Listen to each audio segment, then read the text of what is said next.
ഒരു മിനിറ്റ്, ഞാൻ ഇതൊന്ന് എടുത്തിട്ട് നമുക്ക് നോക്കാം. ഓക്കെ,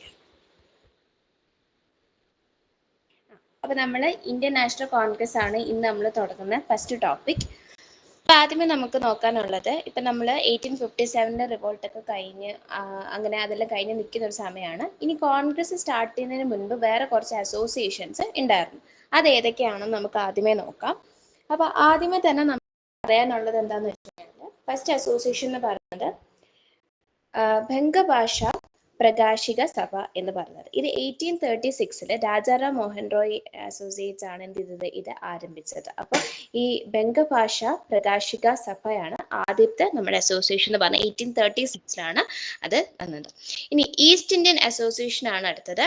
അത് 1866 ആരാണ് ഈസ്റ്റ് ഇന്ത്യൻ അസോസിയേഷൻ ഫൗണ്ട് ചെയ്തത്? ദാദാഭായ് നവറോജി ആണ് ഈസ്റ്റ് ഇന്ത്യൻ അസോസിയേഷൻ. അപ്പോൾ നമുക്ക് എപ്പോഴും ഹിസ്റ്ററിയിൽ ഇങ്ങനത്തെ ക്വസ്റ്റ്യൻസ് വരും. ഈ അസോസിയേഷൻ കാണിച്ചിട്ട് ചിലപ്പോൾ എന്നാണ് അത് ഫോം ചെയ്തതെന്നായിരിക്കും. അപ്പോൾ ഡേറ്റ് പഠിക്കുക, 1866 ആരാണ് ഫോം ചെയ്തത്? അപ്പോൾ ദാദാഭായ് നവറോജി എന്ന് പറയാം. ഇനി പൂർണ്ണ സർവജനിക് സഭ എന്ന് പറയുന്നത് MG റാനഡയുടെ ആണ്. 1870 ഇത് ആരംഭിക്കുന്നത്. ഇന്ത്യൻ ലീഗ് എന്ന് പറയുന്നത് 1875 ബൈ സിസിർ കുമാർ ഘോഷ് ആണ്. അപ്പോൾ സിസിർ കുമാർ ഘോഷിനെ പറ്റി പറയുകയാണെങ്കിൽ, അയാളുടെ ഒരു ന്യൂസ് പേപ്പർ ഉണ്ട്, ബംഗാളി ഭാഷയിലുള്ള ഒരു ന്യൂസ് പേപ്പർ ഉണ്ട്. അതിൻ്റെ പേരാണ് അമൃത ഭാസർ പത്രിക എന്ന് പറയുന്നത്. പിന്നെ അതിനുശേഷം ഇന്ത്യൻ നാഷണൽ അസോസിയേഷൻ വരുന്നുണ്ട്. അത് 1876 സുരേന്ദ്രനാഥ് ബാനർജിയും അതുപോലെ ആനന്ദ് മോഹൻ ബോസും കൂടെ തമ്മിൽ അവർ രണ്ടുപേരോട് ചേർന്നിട്ട് തുടങ്ങിയതാണ് ഈ പറഞ്ഞ ഇന്ത്യൻ നാഷണൽ അസോസിയേഷൻ എന്ന് പറയുന്നത്. അതിനുശേഷം അടുത്തത് ബോംബെ പ്രസിഡൻസി അസോസിയേഷൻ ആണ്. ബോംബെ പ്രസിഡൻസി അസോസിയേഷൻ ആണ്. അത് 1885 ആരാണ് സ്റ്റാർട്ട് ചെയ്യുന്നത്? ഫിറോസ് മെഹ്ത്ത ആൻഡ് KT തെലാങ്, ബദ്രുദ്ദീൻ ത്യാബ്ഷി ഇവരെല്ലാവരോട് ചേർന്നിട്ടാണ് ബോംബെ പ്രസിഡൻസി അസോസിയേഷൻ ആരംഭിക്കുന്നത്. മദ്രാസ് മഹാജൻ സഭ എന്ന് പറയുന്നത് 1884 അത് Veeraranga Acharya and G Subramanian Nair and P Ananda ചർലു ഇവർ ഇത്രയും പേരാണ് തുടങ്ങുന്നത്. അപ്പോൾ ഇത്രയും അസോസിയേഷൻസ് ആണ് നമുക്ക് എന്തുമായിട്ട് ബന്ധപ്പെട്ടുള്ളത്? ഈ പറയുന്ന ഇന്ത്യൻ നാഷണൽ കോൺഗ്രസിന് മുൻപുള്ള അസോസിയേഷൻസ് എന്ന് പറഞ്ഞിട്ട് അതെ അസോസിയേഷൻസ് എന്ന് പറയുന്നത് എന്തൊക്കെയുള്ളത്? ബംഗഭാഷ പ്രകാശിക സഭ, ഈസ്റ്റ് ഇന്ത്യൻ അസോസിയേഷൻ, പൂർണ്ണ സർവജനിക് സഭ, Indian league, Indian national association and Bombay presidency association, Madras Mahajan സഭ. പിന്നെ ഇത്രയാണ് അതിനകത്ത് വരുന്ന അസോസിയേഷൻസ് എന്ന് പറയുന്നത്. അപ്പം ഇതിൽ നമുക്ക് മെയിനായിട്ടും ഓർത്തിരിക്കേണ്ടത് ഏതൊക്കെയാണെന്ന് പറഞ്ഞാൽ, ഈസ്റ്റ് ഇന്ത്യൻ അസോസിയേഷൻ ചോദിക്കാൻ നല്ല സാധ്യതയുള്ളതാണ്. ദാദാഭായ് നവറോജിയുടെ ഈസ്റ്റ് ഇന്ത്യൻ അസോസിയേഷൻ. പിന്നെ നമുക്കുള്ളത് ഈ പറഞ്ഞ പോലെ ഇന്ത്യൻ ലീഗ് ആരുടേതാണ്, അതുപോലെ ഇന്ത്യൻ നാഷണൽ അസോസിയേഷൻ, പിന്നെ ബോംബെ പ്രസിഡൻസി അസോസിയേഷൻ, മദ്രാസ് മഹാജൻ സഭയൊക്കെ ഇച്ചിരി ഇമ്പോർട്ടൻ്റ് ആയിട്ടുള്ളതാണ്. ഇതിൽ നമ്മൾ പറയാത്തൊരു പോയിന്റ് എന്താണെന്ന് വെച്ചാൽ, നമ്മുടെ ഇപ്പോൾ ഈ പറഞ്ഞ പോലെ ഇന്ത്യൻ സിവിൽ സർവീസ് ലീഗ്, നമ്മൾ ഈ പറഞ്ഞ ബ്രിട്ടീഷുകാരാണ് ഇന്ത്യൻ സിവിൽ സർവീസ് നമ്മുടെ ഇന്ത്യയിൽ ആദ്യമായിട്ട് ആരംഭിക്കുന്നത്. അപ്പം അങ്ങനെ ഈ ബ്രിട്ടീഷുകാർ ആരംഭിച്ച ഇന്ത്യൻ സിവിൽ സർവീസിലേക്ക് ആദ്യമായിട്ട് ക്വാളിഫൈ ആയ ഇന്ത്യൻ ആരാന്ന് ചോദിക്കുകയാണെങ്കിൽ അത് സത്യേന്ദ്രനാഥ് ടാഗോർ ആണ്. ആദ്യമായിട്ട് ഈ പറഞ്ഞ പോലെ ICS അല്ലെങ്കിൽ ഇന്ത്യൻ സിവിൽ സർവീസിലേക്ക് ജോയിൻ ചെയ്ത ആൾ ആരാന്ന് ചോദിക്കുകയാണെങ്കിൽ അത് സത്യേന്ദ്രനാഥ് ടാഗോർ ആണ് ജോയിൻ ചെയ്തത്. ഇനി നമുക്ക് പറയാനുള്ളത് ദാദാഭായ് നവറോജിനെ പറ്റിയിട്ടാണ്. The first British Indian member of the parliament. ആദ്യത്തെ ബ്രിട്ടീഷ് ഇന്ത്യൻ മെമ്പർ ആണ്, പാർലമെന്റിലെ ഫസ്റ്റ് ബ്രിട്ടീഷ് ഇന്ത്യൻ മെമ്പർ ആണ് ദാദാഭായ് നവറോജി എന്ന് പറഞ്ഞത്. അതുപോലെ first to calculate national income and poverty line, national income poverty ലൈനും കാൽക്കുലേറ്റ് ചെയ്ത ആളുകൂടെയാണ് ദാദാഭായ് നവറോജി. പിന്നെ അതിനുശേഷം നമ്മൾ പറഞ്ഞത് രാസ്റ്റ് ഗോഫ്താർ എന്ന് പറയുന്ന വീക്ക്ലി ന്യൂസ് പേപ്പർ, ഇത് പാർസി കമ്മ്യൂണിറ്റിക്ക് വേണ്ടിയിട്ട് ആൾ കൊണ്ടുവന്ന ന്യൂസ് പേപ്പർ, വീക്ക്ലി ന്യൂസ് പേപ്പറാണ് രാസ്റ്റ് ഗോഫ്താർ എന്ന് പറയുന്നത്. പിന്നെ ആളുടെ ബുക്കിൻ്റെ ഏറ്റവും പ്രധാനപ്പെട്ട ബുക്ക് ഏതാണെന്ന് ചോദിച്ചാൽ poverty and un-British rule in India എന്നുള്ളതാണ് ആളുടെ പ്രധാനപ്പെട്ട ബുക്ക്. ഈ ബുക്കിനകത്താണ് ആൾ ഡ്രെയിൻ തിയറി എന്ന് പറഞ്ഞ ഒരു തിയറി പറയുന്നത്. അപ്പോൾ ഡ്രെയിൻ തിയറി എന്ന് പറഞ്ഞു കഴിഞ്ഞാൽ അതിലൂടെ എന്തായിരുന്നു പുള്ളി പറയാൻ ഉദ്ദേശിച്ചതെന്ന് വെച്ച് കഴിഞ്ഞാൽ, ബ്രിട്ടീഷുകാർ ഇന്ത്യക്കാണ് നല്ല കാര്യങ്ങളൊന്നല്ല ചെയ്യുന്നത്, ഇവിടുത്തെ വെൽത്ത് എല്ലാം കൂടി അവരെന്ത് ചെയ്യാണ്, അവർ കൊണ്ടുപോവുകയാണ്, അതിനെ ഡ്രെയിനായി പൊയ്ക്കൊണ്ടിരിക്കുകയാണ് എന്നുള്ള തിയറിയാണ് ഡ്രെയിൻ തിയറിയിൽ പറയുന്നത്. അതുപോലെ സ്വരാജ് എന്ന് പറയുന്ന ടേം ആദ്യമായിട്ട് ഉപയോഗിച്ചതും ദാദാഭായ് നവറോജിയാണ്. പിന്നെ ആളെ വിളിക്കുന്ന പേരാണ് grand old man of India. Grand old man of India എന്ന് പറയുന്നത് ആരെയാണ്? ദാദാഭായ് നവറോജിയാണ്. പിന്നെ 3 പ്രാവശ്യം കോൺഗ്രസിന്റെ പ്രസിഡന്റ് ആയിട്ടുണ്ട്. ഏതൊക്കെയാണ്? 1886, 1893, 1906 അങ്ങനെ 3 പ്രാവശ്യം കോൺഗ്രസിന്റെ പ്രസിഡന്റും ആയിട്ടുണ്ട്. അപ്പോൾ ഇത്രയാണ് ദാദാഭായ് നവറോജിയെ പറ്റി പറയാനുള്ളത്. ഫസ്റ്റ് ബ്രിട്ടീഷ് ഇന്ത്യൻ മെമ്പർ ആണ്, പിന്നെ നാഷണൽ ഇൻകം പോവർട്ടി ലൈനും കാൽക്കുലേറ്റ് ചെയ്ത ആളാണ്. പിന്നെ നമ്മൾ ആളുടെ ന്യൂസ് പേപ്പറിനെ പറ്റി, റാസ്റ്റ് ഗോഫ്റ്റർ എന്ന് പറയുന്ന ന്യൂസ് പേപ്പറിനെ പറ്റി പറഞ്ഞു. ആളുടെ ബുക്കിൻ്റെ പേരെന്താ, poverty and un-British rule in India എന്നുള്ളതാണ് അതിൻ്റെ ബുക്കിൻ്റെ പേര്. പിന്നെ നമ്മൾ സ്വരാജ് എന്ന് പറയുന്ന ടേം ആദ്യമായിട്ട് യൂസ് ചെയ്ത ആളുകൂടിയാണ്. Grand old man of India എന്നാണ് പുള്ളിയെ പറയുന്നത്. 3 പ്രാവശ്യം ആൾ കോൺഗ്രസിൻ്റെ പ്രസിഡന്റ് ആയിട്ടുണ്ട്. 1886, 1893 1906. അതായത് 3 പ്രാവശ്യം എന്തായിട്ടുണ്ട്, ഈ പറഞ്ഞ പോലെ കോൺഗ്രസിൻ്റെ മെമ്പർ ആയിട്ടുണ്ട് എന്നാണ് നമ്മൾ പഠിച്ചത്. ഇനിയാണ് നമ്മൾ ശരിക്കും കോൺഗ്രസിൻ്റെ ഫോർമേഷനെ പറ്റി പറയുന്നത്. അപ്പോൾ ഇത്രയും നമ്മൾ പറഞ്ഞത് കോൺഗ്രസ് ഉണ്ടാകുന്നതിന് മുൻപ് ഉണ്ടായിരുന്ന അസോസിയേഷൻസിനെ പറ്റിയിട്ടും അതിന് മുൻപാണ് ഈ പറഞ്ഞ പോലെ ദാദാഭായ് നവറോജിയുടെ കോൺട്രിബ്യൂഷൻസ് ഒക്കെ വരുന്നത്. ഇനി നമ്മൾ പറഞ്ഞ കോൺഗ്രസിൻ്റെ ഫോർമേഷനെ പറ്റിയിട്ടാണ്. അപ്പോൾ കോൺഗ്രസിൻ്റെ ഫോർമേഷനിൽ നമുക്ക് ആരാണ് ഫൗണ്ടർ എന്ന് ചോദിക്കുകയാണെങ്കിൽ, ഇന്ത്യൻ ഓർണത്തോളജിയുടെ ഫാദർ ആയിട്ടുള്ള ഓർണത്തോളജിസ്റ്റ് ആയിട്ടുള്ള അലൻ ഒക്ടവിൻ ഹ്യൂമാണ്, അല്ലെങ്കിൽ എ.ഒ. ഹ്യൂമാണ് ഈ പറയുന്ന കോൺഗ്രസിൻ്റെ ഫൗണ്ടർ എന്ന് പറയുന്നത്. എന്നാണ് ഇത് ഫൗണ്ട് ചെയ്തത്? 1885 ഇത് ഫൗണ്ട് ചെയ്യുന്നത്. അപ്പോൾ 1885 നമ്മൾ ഇന്ത്യൻ കോൺഗ്രസ് വന്നു. ആ വർഷം തന്നെ നമ്മൾ എന്ത് ചെയ്തു, ഫസ്റ്റ് മീറ്റിങ്ങും തുടങ്ങി, ഫസ്റ്റ് സെഷനും നമ്മൾ പ്ലാൻ ചെയ്തു. അപ്പോൾ നമ്മൾ പ്ലാൻ ചെയ്തിരിക്കുന്നത് എന്താണെന്ന് വെച്ച് കഴിഞ്ഞാൽ, ഈ ഫസ്റ്റ് സെഷൻ എവിടെ വെച്ച്, പൂനെയിൽ വെച്ച് നടത്താമെന്നാണ് നമ്മൾ പ്ലാൻ ചെയ്യുന്നത്. പക്ഷേ അന്ന് അവിടെ പ്ലേഗ് ഉള്ളതുകൊണ്ട്, പ്ലേഗിൻ്റെ അവസ്ഥ കാരണം മോശമായതുകൊണ്ട് അവരെന്ത് ചെയ്തു, അവിടെ നിന്നും അത് മാറ്റി ബോംബെയിലേക്ക് വെച്ചു. അങ്ങനെയാണ് ബോംബെയിലേക്ക് ഈ സെഷൻ മാറുന്നത്. അപ്പോൾ ഫസ്റ്റ് പ്ലാൻ ചെയ്യുന്നത് എവിടെ വെച്ച് നടത്താൻ വേണ്ടിയിട്ടാണ്, പൂനെ വെച്ച് നടത്താൻ വേണ്ടിയിട്ടാണ്. പക്ഷേ പിന്നീട് അത് എന്താണ്, അവിടെ പ്ലേഗ് ഉള്ളതുകൊണ്ട് നമ്മളത് മാറ്റിയിട്ട് നേരെ എവിടേക്ക് വെച്ചു, ബോംബെ വെച്ചു. ബോംബെയിൽ വെച്ച് എവിടെ വെച്ചാണ് ഇത് നടന്നതെന്ന് ചോദിച്ചു കഴിഞ്ഞാൽ, ഗോകുൽദാസ് തേജ്പാൽ സംസ്കൃത് കോളേജിൽ വെച്ചിട്ടാണ് ഫസ്റ്റ് സെഷൻ നടന്നത്. ഈ സെഷനിൽ എത്ര പേര് പങ്കെടുത്തിട്ടുണ്ടായിരുന്നു? 72 ഡെലിഗേറ്റ്സുകളാണ് പങ്കെടുത്തിട്ടുള്ളത്. ഇതിൽ വുമൺ പാർട്ടിസിപ്പേഷൻ ഒന്നും തന്നെ ഉണ്ടായിരുന്നില്ല. 2 മുസ്ലിംസ് പാർട്ടിസിപ്പേറ്റ് ചെയ്തിട്ടുണ്ടായിരുന്നു. അപ്പോൾ 1885 എന്ന് പറയുന്ന ഫസ്റ്റ് സെഷൻ എന്ന് പറയുന്നത് ഇത് എവിടെ വെച്ച് നടന്നത്? ഗോകുൽദാസ് തേജ്പാൽ സംസ്കൃത് കോളേജിൽ വെച്ച് നടന്നു. പിന്നെ ഇതിൽ എത്ര ആൾക്കാരുണ്ടായിരുന്നു? 72 ഡെലിഗേറ്റ്സുകളായിരുന്നു അറ്റൻഡ് ചെയ്തത്. വുമൺ പാർട്ടിസിപ്പേഷൻസ് ഒന്നും ആരും ഉണ്ടായിരുന്നില്ല. 2 മുസ്ലിംസ് പാർട്ടിസിപ്പേറ്റ് ചെയ്തിട്ടുണ്ട്. അതാണ് 1885 നമ്മൾ പറഞ്ഞത്. ഇനി ഇതിന് മുൻപ് നടന്നിട്ടുള്ള എന്താണ്, ഇൽബർട്ട് ബില്ലെന്ന് പറഞ്ഞിട്ട് എന്താണ്, ഈ പറഞ്ഞ പോലെ 1884 റിപ്പൺ ആണെങ്കിൽ ഒരു ബില്ല് കൊണ്ടുവരികയാണ്. ഇതിൽ എന്താ പറയുന്നതെന്ന് വെച്ച് കഴിഞ്ഞാൽ, a measure that allow senior Indian magistrates to preside over cases involving British subjects in India. അതായത് ബ്രിട്ടീഷ് സബ്ജക്ട്സ്, നമ്മുടെ ഇന്ത്യയിൽ ബ്രിട്ടീഷുമായിട്ട് ബന്ധപ്പെട്ട കാര്യങ്ങളിലൊക്കെ അതുമായിട്ട് ഇൻവോൾവ് ആവുന്ന കേസുകളൊക്കെ പ്രിസൈഡ് ചെയ്യാൻ വേണ്ടിയിട്ട് എന്താണ്, സീനിയർ ഇന്ത്യൻ മജിസ്ട്രേറ്റുകൾ ഒരു ഇത് ചെയ്യുക, നിങ്ങൾ അതിന് വേണ്ടിയിട്ട് എന്തെങ്കിലും ഒരു മെഷേഴ്സ് എടുക്കുക. അപ്പോൾ ഈ മെഷർ ദാറ്റ് അലോ, അതായത് ഇന്ത്യൻ മജിസ്ട്രേറ്റ്സിന് ബ്രിട്ടീഷ് സബ്ജക്റ്റുമായിട്ട് ബന്ധപ്പെട്ട കേസുകളൊക്കെ പ്രിസൈഡ് ചെയ്യാനുള്ള അവസരം ആര് കൊടുക്കുകയാണ്? റിപ്പൺ കൊടുക്കുകയാണ്. റിപ്പൺ ആണെങ്കിൽ ഇൽബർട്ട് ബില്ല് 1884 കൊടുത്തിട്ട് അതിൻ്റെ ഫലമായിട്ട് നമ്മുടെ ഇന്ത്യൻ മജിസ്ട്രേറ്റ്സിന് എന്ത് ചെയ്യാൻ പറ്റും? ബ്രിട്ടീഷ് സബ്ജക്റ്റുമായിട്ട് ബന്ധപ്പെട്ട കേസുകളൊക്കെ പ്രിസൈഡ് ചെയ്യാനായിട്ട് പറ്റും. ഇത് എന്താ വലിയൊരു ബാക്ക്ലോഗ്, അല്ലെങ്കിൽ ഒരു ബാക്ക്ലാഷ്, നമുക്കതിന് വലിയൊരു പ്രശ്നം ആ സമയത്ത് നേരിട്ടിട്ടുണ്ടായിരുന്നു. അതിന് ശേഷമാണ് നമ്മൾ ഈ പറയുന്ന കോൺഗ്രസ് ഫോം ചെയ്തത്. ഇനി നമ്മുടെ ഇന്റർനാഷണൽ കോൺഗ്രസുമായിട്ട് ബന്ധപ്പെട്ട് കുറേ തിയറീസ് വരുന്നുണ്ട്. എന്തൊക്കെയാണ് ഇതുമായിട്ട് ബന്ധപ്പെട്ട തിയറി? ആദ്യമേ നമ്മൾ ലാല ലജ്പത് റായിയുടെ തിയറി ആയിട്ടുള്ള സേഫ്റ്റി വാൽവ് തിയറിയാണ് പറയുന്നത്. അപ്പം ഈ തിയറി, സേഫ്റ്റി വാൽവ് തിയറി ആരാണ് കൊണ്ടുവന്നിരിക്കുന്നത്?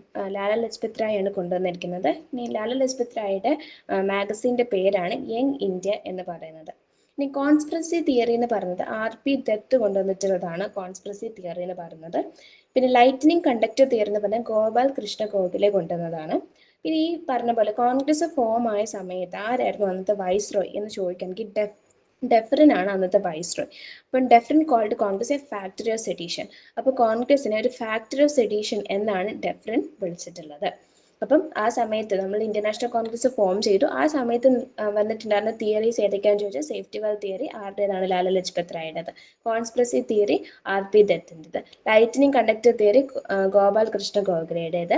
പിന്നെ ആ സമയത്ത് വൈസ്രോയ് ആരാന്ന് ചോദിച്ചാൽ ഡെഫറിൻ ആണ്. ഡെഫറിൻ കോൺഗ്രസിനെ പറഞ്ഞത് എന്തായിട്ടാണ്? ഫാക്ടറി ഓഫ് സെഡീഷൻ എന്നാണ് പറഞ്ഞിട്ടുള്ളത്. ഇനി നമ്മൾ കോൺഗ്രസിൻ്റെ ഇമ്പോർട്ടൻറ്റ് സെഷൻസ് ആണ് പറയുന്നത്. ഒരു മിനിറ്റ്, എൻ്റെ ഫോണിലൊരു ചെറിയൊരു കണക്ഷൻ പ്രശ്നമുണ്ട്. ഞാൻ ഇപ്പോൾ വരാം, ഒരു മിനിറ്റ്.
ഓക്കെ, അപ്പോൾ നമ്മൾ പറഞ്ഞുകൊണ്ടിരുന്നത് കോൺഗ്രസ്, ഇന്ത്യൻ നാഷണൽ കോൺഗ്രസിനെ പറ്റിയിട്ടാണ്. അപ്പോൾ അതിൻ്റെ സെഷൻസ് ആണ് നമ്മളിനി പറഞ്ഞത്. Important sessions of Congress. ആദ്യത്തെ സെഷൻ നമ്മളിപ്പോൾ പറഞ്ഞതുപോലെ ഇത് ഫൗണ്ട് ചെയ്ത ആ വർഷം തന്നെ 1885 നടന്നത്. ഇനി നമ്മൾ ഈ ഓരോ സെഷൻസിലും ആദ്യത്തെ പ്രസിഡന്റുമാർ, അതായത് ആ സെഷൻ നടക്കുമ്പോൾ പ്രസിഡന്റുമാർ ആരാണെന്നോട് പറയുന്നുണ്ട്. 1885 പ്രസിഡന്റ് ആരാന്ന് ചോദിച്ചാൽ WC ബാനർജി ആയിരുന്നു. എവിടെ വെച്ചാണ് നടന്നത്? ബോംബെയിൽ വെച്ച്. എത്ര പേര് അറ്റൻഡ് ചെയ്തു? 72 ഡെലിഗേറ്റ്സുകളാണ് അറ്റൻഡ് ചെയ്തത്. ഇനി രണ്ടാമത്തെ സെഷൻ നടന്നത് 1886 ദാദാഭായ് നവറോജിയാണ് അതിൻ്റെ അന്നത്തെ പ്രസിഡന്റ് എന്ന് പറഞ്ഞത്. കൽക്കട്ടയിൽ വെച്ചിട്ടാണ്. ആ സമയത്ത് എത്ര ഡെലിഗേറ്റ്സ് അറ്റൻഡ് ചെയ്തു? 434 ഡെലിഗേറ്റ്സ് അറ്റൻഡ് ചെയ്തു. മൂന്നാമത്തെ സെക്ഷൻ 1887 ബഹ്റുദ്ദീൻ ത്യാബ്ജിയാണ് അന്ന് ഈ പ്രസിഡന്റ് ആയിട്ടുണ്ടായിരുന്നത്. മദ്രാസിൽ വെച്ച് നടന്നത്. അപ്പോൾ അന്നത്തെ ആ ഒരു ഇമ്പോർട്ടൻസ്, 1887 ഇമ്പോർട്ടൻസ് തന്നെ എന്താണെന്ന് വെച്ചാൽ ആദ്യത്തെ first Muslim president of Congress ആണ് ഈ പറഞ്ഞ ബഹ്റുദ്ദീൻ ത്യാബ്ജി എന്ന് പറയുന്നത്. അപ്പോൾ ആള് പ്രസിഡന്റ് ആയിരുന്ന സമയം ഏതാണെന്ന് ചോദിക്കുകയാണെങ്കിൽ 1887 ആണ്. അപ്പോൾ first Muslim president of Congress ആരാണെന്ന് ചോദിക്കാം. അത് ഏത് ഇയറിലാണ് ആ സെഷൻ നടന്നതെന്നും ചോദിക്കാം. പിന്നെ ഫോർത്ത് സെഷൻ എന്ന് പറഞ്ഞാൽ ജോർജ് യൂലെ അലഹബാദിൽ വെച്ചിട്ടാണ് നടന്നത്. അത് എന്താണ്? First British president of Congress, കോൺഗ്രസിന്റെ ഫസ്റ്റ് ബ്രിട്ടീഷ് പ്രസിഡന്റ് ആണ് ജോർജ് യൂലെ എന്ന് പറയുന്നത്.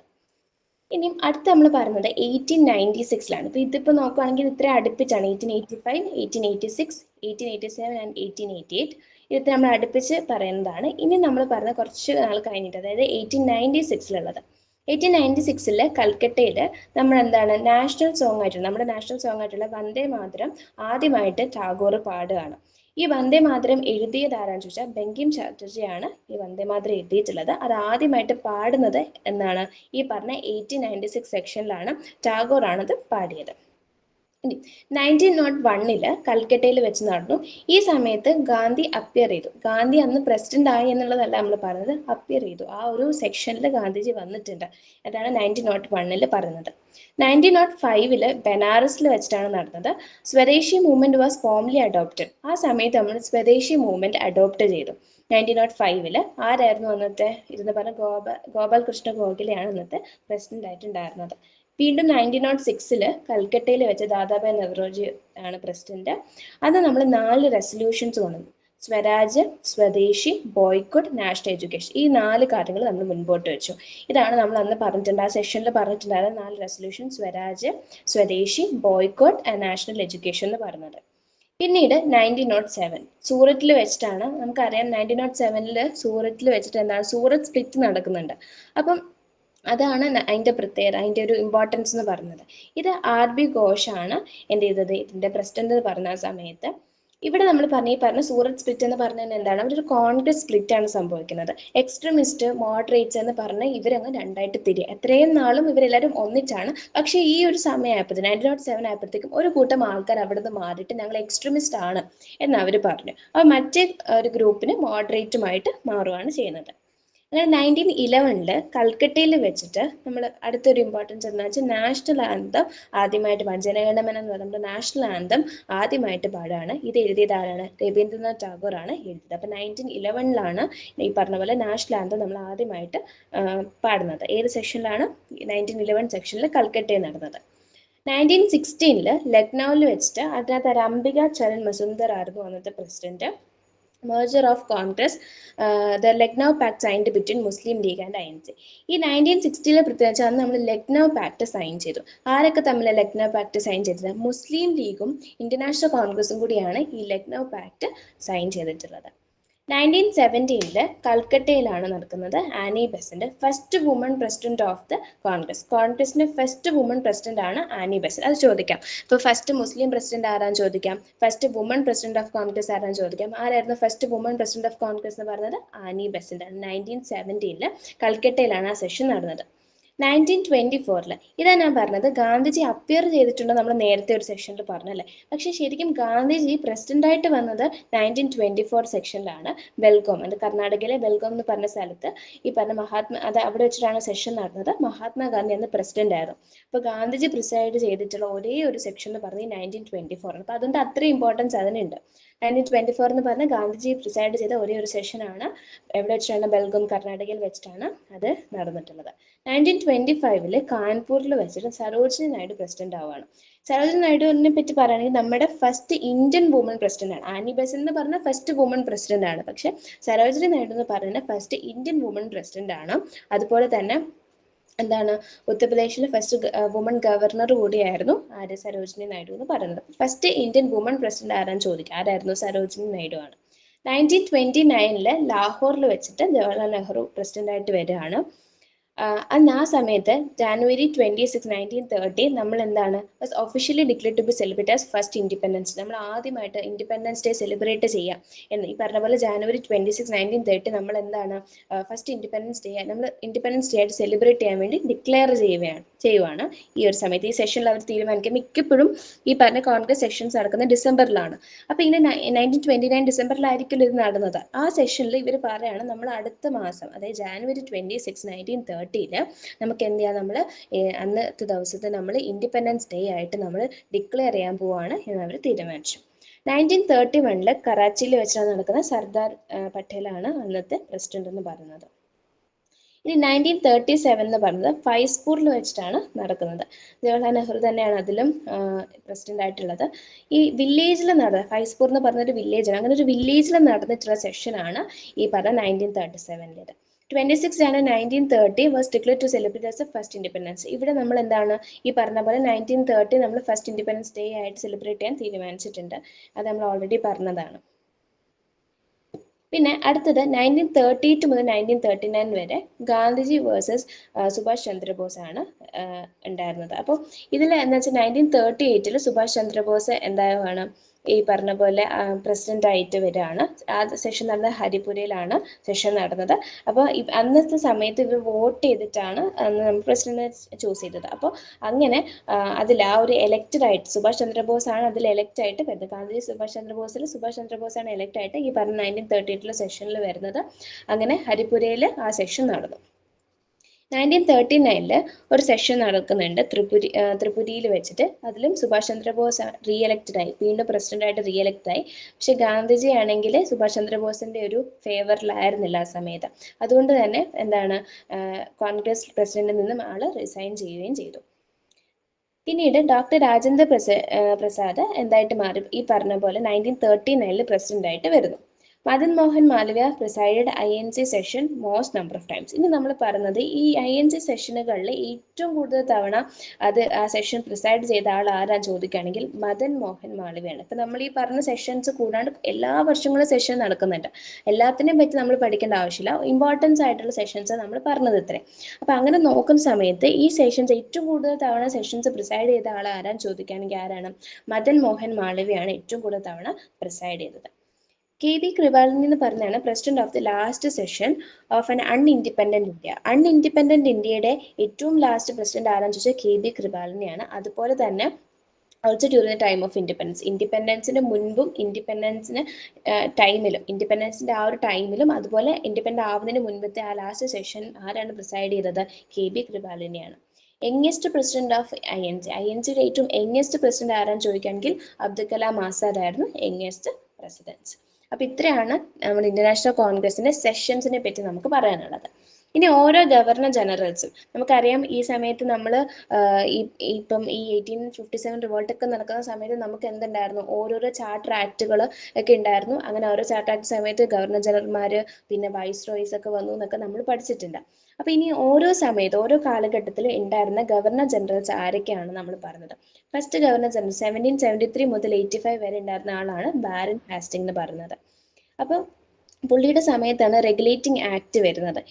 ഈ റെഗുലേറ്റിംഗ് ആക്ടിലാണ് നമ്മൾ ഗവർണർ ജനറൽ ഓഫ് ബംഗാളിനെ തീരുമാനിക്കുന്നത്. അത്രയും കാലം എന്താണ് 3 പ്രസിഡൻസികളുണ്ട്. ബോംബെ ഉണ്ട്, അതുപോലെ ചെന്നൈ, നമ്മുടെ മദ്രാസ് ഉണ്ട്, പിന്നെ അതുപോലെ എന്തുണ്ട് ബംഗാളും ഉണ്ട്. ബംഗാളും ബോംബെയും അതുപോലെ മദ്രാസുമാണ് അന്നത്തെ 3 പ്രസിഡൻസീസ്. ഈ 3 പ്രസിഡൻസിയിലും 3 ഗവർണർമാരുണ്ടായിരുന്നു. പിന്നീട് ഈ റെഗുലേറ്റിംഗ് ആക്ട് വന്നതോടെയാണ് അത് മാറിയിട്ട് ബംഗാളിനായിട്ട് എന്ത് വന്നു, ഒരു ഗവർണർ ജനറൽ ഓഫ് ബംഗാൾ വരുന്നത്. അങ്ങനെയാണ് Warren Hasting governor general of ബംഗാളായിട്ട് വരുന്നത്. അതിനുശേഷമുള്ള ആക്ടാണ് പിറ്റ്സ് ഇന്ത്യൻ ആക്ട് എന്ന് പറയുന്നത്. പിന്നെ ഈ ഒരു സമയത്ത് ഈ വാരൻ ഹാസ്റ്റിംഗിന്റെ കാലഘട്ടത്തിൽ തന്നെ നടക്കുന്ന കാര്യങ്ങൾ നമ്മൾ പറയുന്നത്. റെഗുലേറ്റിംഗ് ആക്ട് വന്നു. റെഗുലേറ്റിംഗ് ആക്ടിൽ വാരൻ ഹാസ്റ്റിംഗ് ആരായിട്ട് വരുന്നു, ഗവർണർ ജനറൽ ഓഫ് ബംഗാളായിട്ട് വരുന്നു. പിന്നീട് അതിനുശേഷം പിറ്റ്സ് ഇന്ത്യൻ ആക്ട് വരുന്നു. പിന്നീട് അവിടെ നടക്കുന്നതാണ് ഫസ്റ്റ് ആംഗ്ലോ മറാത്ത വാർ എന്ന് പറയുന്നത്. 1775 മുതൽ 82 വരെ നടക്കുന്നത് എന്താണ്, ഫസ്റ്റ് ആംഗ്ലോ മറാത്ത വാർ ആണ്. അപ്പോൾ വാർ കഴിഞ്ഞ് കഴിഞ്ഞാൽ അതിന് അവസാനം നമ്മൾ ട്രീറ്റി സൈൻ ചെയ്യലോ. അപ്പോൾ ഈ വാർ കഴിഞ്ഞിട്ട് നമ്മൾ സൈൻ ചെയ്ത ട്രീറ്റിയാണ് ട്രീറ്റി ഓഫ് സാൽബേ എന്ന് പറയുന്നത്. 1782 ആ ട്രീറ്റി സൈൻ ചെയ്തത്. സെക്കൻഡ് ആംഗ്ലോ മൈസൂർ വാർ എന്ന് പറയുന്നത് 1780 മുതൽ 84 അതിനുശേഷം ഏഷ്യാറ്റിക് സൊസൈറ്റി ഓഫ് ബംഗാൾ നമ്മൾ കൊണ്ടുവരാണ് 1784. അപ്പോൾ ഇത്രയും കാര്യങ്ങളാണ് വാരൻ ഹാസ്റ്റിംഗിന്റെ സമയത്ത് നടക്കുന്നത്.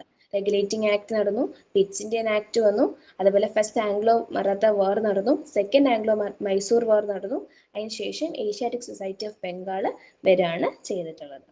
ഇനി അടുത്ത ആളാണ് കോൺവാലിസ് എന്ന് പറയുന്നത്. കോൺവാലിസ് എന്ന് പറയുന്നത് 1786 മുതൽ 93 വരെയുള്ള സമയത്താണ് കോൺവാലിസ് ഈ പറഞ്ഞ പോലെ ഗവർണർ ജനറൽ ആയിട്ടുണ്ടായിരുന്നത്. ഈ സമയത്താണ് തേർഡ് മൈസൂർ വാർ നടക്കുന്നത്. 1790 മുതൽ 92 വരെ തേർഡ് മൈസൂർ വാർ ആണ്. അതിന് സൈൻ ചെയ്ത ട്രീറ്റി ഓഫ് ശ്രീരംഗപട്ടണമാണ് സൈൻ ചെയ്തത്.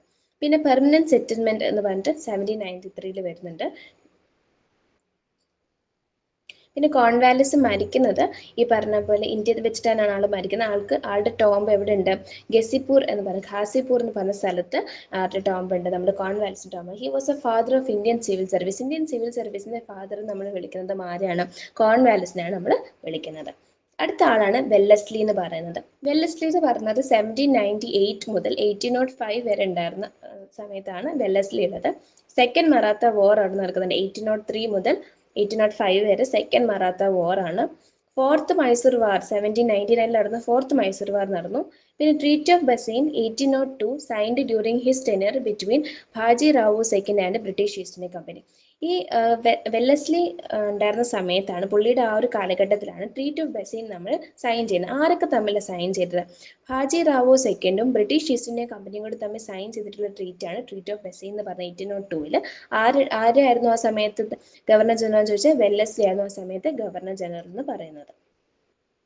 അപ്പോൾ അത്രയാണ് നമ്മുടെ ഇന്ത്യൻ നാഷണൽ കോൺഗ്രസിനെ പറ്റി പറയുന്നത്. ഇന്ത്യൻ നാഷണൽ കോൺഗ്രസിനെ പറ്റി നമ്മൾ പറഞ്ഞു, എന്തൊക്കെയാണ് അതിന് മുൻപുള്ള അസോസിയേഷൻസിൻ്റെ പേര് പറഞ്ഞു, അത് ഫൗണ്ട് ചെയ്തത് ആരാണ്, എന്നാണ്, പിന്നെ അതിൻ്റെ ഡിഫറെൻറ്റ് സെഷൻസും, അതുപോലെ ആ ഒരു ആ ഒരു കാലഘട്ടത്തിലുള്ള ഗവർണർ ജനറൽസിനെ പറ്റി നമ്മൾ പറഞ്ഞിട്ടുണ്ട്. വാരൻ ഹാസ്റ്റിങ്ങിനെ പറ്റിയും അതുപോലെ കോൺവാലിസ്, വെല്ലസ്ലിയെ പറ്റി, ഇവർ 3 പേരെയും പറ്റിയിട്ടാണ് പറഞ്ഞത്. ഇതിന് ശേഷം പിന്നീട് എന്താണെന്ന് വെച്ചാൽ ഗവർണർ ജനറൽ ഓഫ് ബംഗാൾ മാറി ഗവർണർ ജനറൽ ഓഫ് ഇന്ത്യ വരികയും അതിനുശേഷം ഗവർണർ ജനറൽ ഓഫ് ഇന്ത്യ മാറിയിട്ട് ആര് വരികയാണ്, വൈസ് റോയ് എന്ന് പറയുന്ന പദവി വരികയാണ്. അത് നമ്മൾ പോകെ പോകെ പഠിക്കാം. ഇത് നമ്മൾ പറഞ്ഞ ഈ ഒരു സമയത്ത് ഇപ്പം നമ്മൾ പറഞ്ഞു നിർത്തിയിരിക്കുന്നത് എന്താണ്, ഇങ്ങനെ കോൺഗ്രസ് ഒക്കെ ഫോം ചെയ്തു, സെഷൻസ് ഒക്കെ നടക്കുന്നുണ്ട്. അതിൻ്റെ ഇടയിൽ നടക്കുന്ന ഒരു സംഭവമാണ് ബംഗാൾ പാർട്ടീഷൻ എന്ന് പറയുന്നത്. അപ്പം എന്താണ് ബംഗാൾ പാർട്ടീഷൻ എന്ന് നമുക്ക് നോക്കാം. ബംഗാൾ പാർട്ടീഷൻ നടക്കുന്നത് 1905 ബംഗാൾ പാർട്ടീഷൻ നടക്കുന്നത്. ഈ ഒരു പാർട്ടീഷന് പ്രധാനമായിട്ട് കാരണക്കാരൻ ആരാന്ന് ചോദിച്ചു കഴിഞ്ഞാൽ അന്നത്തെ വൈസ്രോയ് ആയിട്ടുള്ള ലോർഡ് കേഴ്സൺ ആണ്. ലോർഡ് കേഴ്സൺ ആണ് ഈ പറഞ്ഞ പോലെ ബംഗാൾ പാർട്ടീഷന് കാരണമായത്. ഞാൻ പറഞ്ഞില്ലേ, ഈ പറഞ്ഞ ഗവർണർ ജനറൽ ഓഫ് ബംഗാൾ എന്ന് പറയുന്നത് മാറി ഗവർണർ ജനറൽ ഓഫ് ഇന്ത്യ വന്നതിന് ശേഷം വരുന്ന ആൾക്കാരാണ് വൈസ്രോയ് എന്ന് പറയുന്നത്. അങ്ങനെ വൈസ്രോയ്കൾ ഭരിക്കുമ്പോൾ അതിനകത്ത് വരുന്നൊരു വൈസ്രോയ് ആണ് ലോർഡ് കേഴ്സൺ എന്ന് പറയുന്നത്. ഈ ലോർഡ് കേഴ്സൺ ആണ് ബംഗാൾ പാർട്ടീഷൻ ഉണ്ടാവാൻ കാരണക്കാരനായത്. ബംഗാൾ പാർട്ടീഷൻ എന്നാണ് നടന്നത് 1905. ഇപ്പോൾ കേഴ്സന്റെ കുറച്ച് റെവല്യൂഷണറി പോളിസികളുണ്ട്. എന്തൊക്കെയാണ് പുള്ളിയുടെ റെവല്യൂഷണറി പോളിസി എന്ന് പറഞ്ഞു കഴിഞ്ഞാൽ, കൽക്കട്ട കോർപ്പറേഷൻ ആക്ട് 1899, അതിൽ ഒഫീഷ്യൽ സീക്രട്ട് ആക്ട് 1904, പിന്നെ Indian university act 1904, Bengal partition 1905. ഇത്രയാണ് പുള്ളി കൊണ്ടുവന്ന റെവല്യൂഷണറി പോളിസീസ് എന്ന് പറയുന്നത്. അപ്പോൾ നമുക്ക് ബംഗാളിനെ പറ്റി നോക്കുകയാണെങ്കിൽ 1905, 1911 ഈ ഒരു കാലഘട്ടത്തിൽ ബംഗാൾ എന്ന് പറഞ്ഞു കഴിഞ്ഞാൽ ടോട്ടൽ ബ്രിട്ടീഷ് കയ്യിലടക്കി വെച്ചിരിക്കുന്ന ഇന്ത്യൻ ടെറിട്ടറി ഉണ്ടല്ലോ, അത്രയും സ്ഥലങ്ങളിൽ നോക്കുമ്പം അതിൽ ഏറ്റവും കൂടുതലും ഒരു ലാൻഡിൽ അല്ലെങ്കിൽ ഏറ്റവും കൂടുതലും ഏരിയ ഉള്ളത് എവിടെയാണ്? ബംഗാളാണ്. അതായത് നമ്മുടെ ടോട്ടൽ ബ്രിട്ടീഷ് ഇന്ത്യയുടെ 1/4 പാർട്ടും എവിടെയാണ്? ബംഗാളിലാണുള്ളത്. അപ്പോൾ അവിടെ നോക്കുകയാണെങ്കിൽ അത്രയും ആൾക്കാർ അവിടെ ഉണ്ട്. അപ്പോൾ അവിടെ ഈ പറഞ്ഞ പോലെ ഒരു പാർട്ടീഷൻ കൊണ്ടുവരാൻ വേണ്ടി അയാൾക്ക് സാധിക്കും. അപ്പോൾ അങ്ങനെ അയാൾ കൊണ്ടുവന്ന ഒരു റെവല്യൂഷണറി പോളിസി ഈ പറഞ്ഞ ബംഗാൾ പാർട്ടീഷൻ. ബംഗാൾ എന്ന് പറയുന്നതിൻ്റെ കാരണം എന്ന് പറയുന്നത്, ബംഗാൾ എന്ന് പറയുന്ന നാഷണലിസ്റ്റിക് ആക്ടിവിറ്റിയുടെ ഒരു നെർവ് സെൻ്റർ ആണ്. നമുക്ക് ഭയങ്കര അന്നത്തെ ഏറ്റവും ഈ പറഞ്ഞ നാഷണലിസ്റ്റിക് ആക്ടിവിറ്റീസ് നടന്ന ഒരു സ്ഥലമാണ് ബംഗാൾ എന്ന് പറയുന്നത്. പിന്നെ എന്താണ് reasons given by the British divide ചെയ്യാൻ വേണ്ടി ബ്രിട്ടീഷുകാർ കൊണ്ടുവരുന്ന റീസൺസ് എന്തൊക്കെയാണെന്ന് പറഞ്ഞു കഴിഞ്ഞാൽ, എന്തൊക്കെയാണ് ബ്രിട്ടീഷുകാർ പറഞ്ഞ? Administrative convenience. ഇവർ പറയാണ് ഞങ്ങൾ അഡ്മിനിസ്ട്രേഷൻ നല്ല രീതിയിൽ നടക്കാൻ വേണ്ടിയിട്ടാണ് ഞങ്ങൾ എന്ത് ചെയ്യുന്നത്, ഈ പറഞ്ഞ പോലെ ബംഗാളിനെ രണ്ടായിട്ട് തിരിക്കുന്നത്. എങ്ങനെ തിരിക്കണം എന്നൊരു തീരുമാനിച്ചു പറയാം. വെസ്റ്റ് ബംഗാൾ, ഈ വെസ്റ്റ് ബംഗാൾ എന്ന് പറഞ്ഞ ഹിന്ദുക്കൾക്കും ഈസ്റ്റ് ബംഗാൾ മുസ്ലിംസും എന്ന് പറഞ്ഞ് ഇവർ രണ്ടായിട്ട് തിരിച്ചു. പക്ഷെ ഇപ്പൊ പ്രസന്റിൽ നോക്കുകയാണെങ്കിൽ അന്നത്തെ ബംഗാൾ എന്ന് പറഞ്ഞാൽ ഇപ്പോഴത്തെ ആരൊക്കെയാണ്? ആസാം, ബംഗ്ലാദേശും ഒക്കെയാണ് ഇപ്പോഴത്തെ ഈ ഈസ്റ്റും വെസ്റ്റ് ബംഗാൾ എന്നൊക്കെ പറയുന്നത്. അപ്പൊ ഇവരുടെ മെയിൻ ഉദ്ദേശം എന്ന് പറഞ്ഞാൽ ഹിന്ദുക്കളെ മുസ്ലിംസുകളെ തമ്മിൽ തെറ്റിക്കാം. അതുകൊണ്ട് ഇവർ എന്ത് ചെയ്തു? വെസ്റ്റ് ബംഗാൾ ഹിന്ദുക്കൾക്കും ഈസ്റ്റ് ബംഗാൾ മുസ്ലിംസ്, ഇങ്ങനെ അവരതങ്ങ് തിരിച്ചു, ബംഗാളിനെ തിരിച്ചു. എന്നിട്ട് അവർ പറഞ്ഞത് അഡ്മിനിസ്ട്രേറ്റീവ് കൺവീനിയൻസിന് വേണ്ടിയാണ് ഞങ്ങൾ ഇത് ചെയ്യുന്നത് എന്നാണ് പറഞ്ഞത്. പക്ഷെ മെയിൻ റീസൺ എന്ന് പറഞ്ഞാൽ ബംഗാളിനെ വീക്കൻ ചെയ്യുക. ബംഗാളിലാണ് ഈ പറഞ്ഞ പോലെ നാഷണലിസ്റ്റിക് ആക്ടിവിറ്റി ഏറ്റവും കൂടുതൽ നടക്കുന്നത്. അപ്പോൾ അത് വീക്കൻ ചെയ്യുക, അത് കുറയ്ക്കുക എന്നുള്ളതാണ് ഇവരുടെ ഉദ്ദേശം.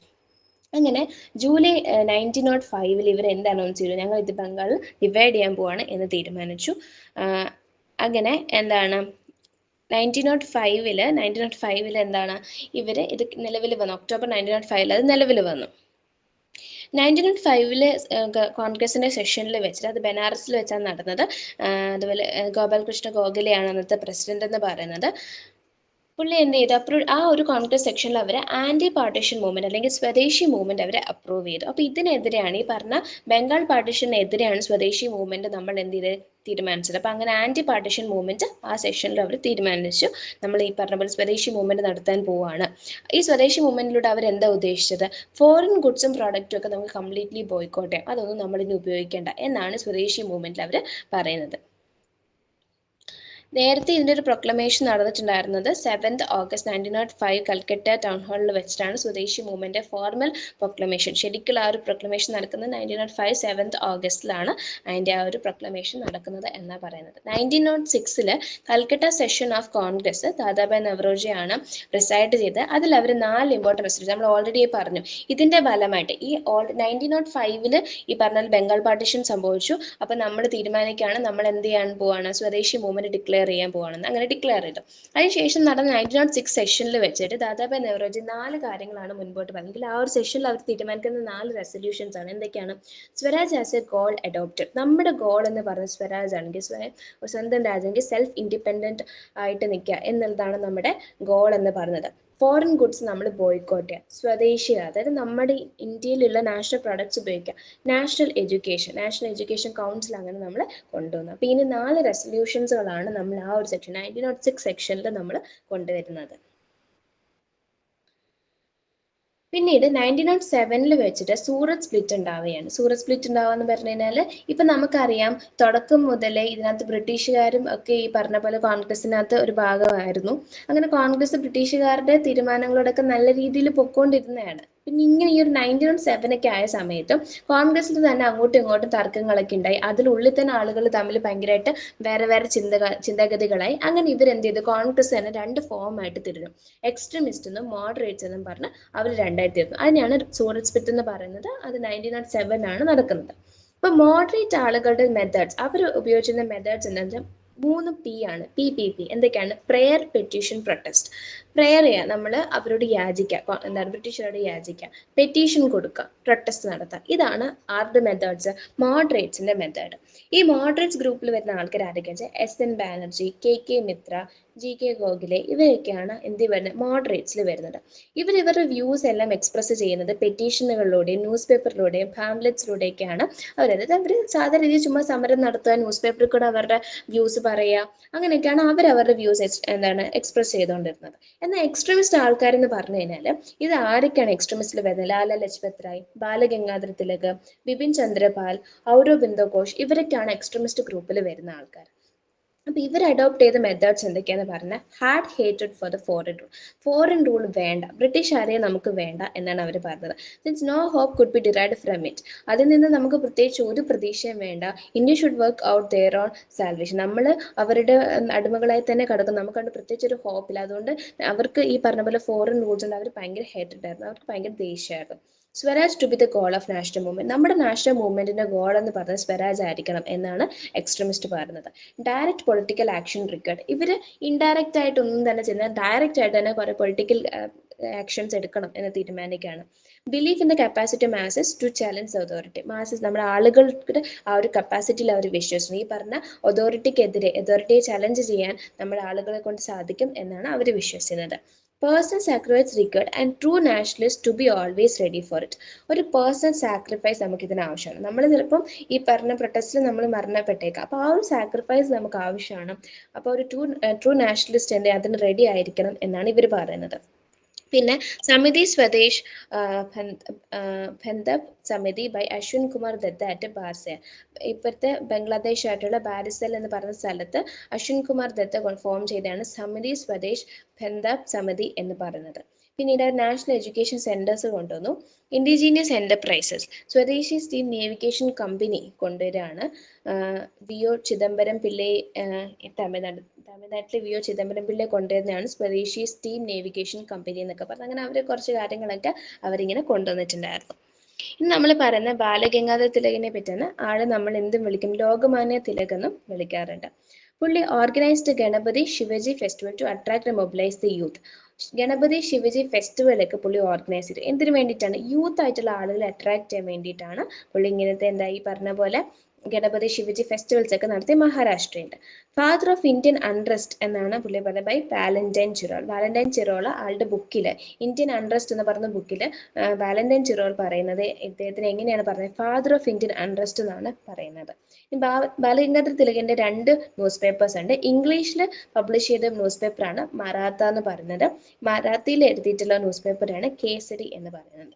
അത് രണ്ടും ഓർക്കണം. ബാലഗംഗാധര തിലക് എന്ന് പറഞ്ഞു കഴിഞ്ഞാൽ പുള്ളിയുടെ 2 ന്യൂസ് പേപ്പേഴ്സിനെ പറ്റി പഠിക്കണം. ഇംഗ്ലീഷിലുള്ള ന്യൂസ് പേപ്പറാണ് മറാത്ത എന്ന് പറയുന്നത്, മറാത്തി ലാംഗ്വേജിലുള്ള ന്യൂസ് പേപ്പറാണ് കേസരി എന്ന് പറയുന്നത്.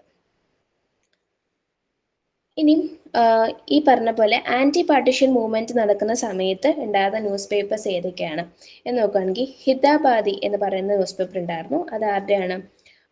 ദ്വിജേന്ദ്രനാഥ് ടാഗോറിന്റെ ബുക്കാണ് ഹിതാബാദി എന്ന് പറയുന്നത്. പിന്നെ സഞ്ജീബാനി എന്ന് പറയുന്നത് കൃഷ്ണകുമാർ മിത്രയുടെ ബുക്കാണ് സഞ്ജീബാനി എന്ന് പറയുന്നത്.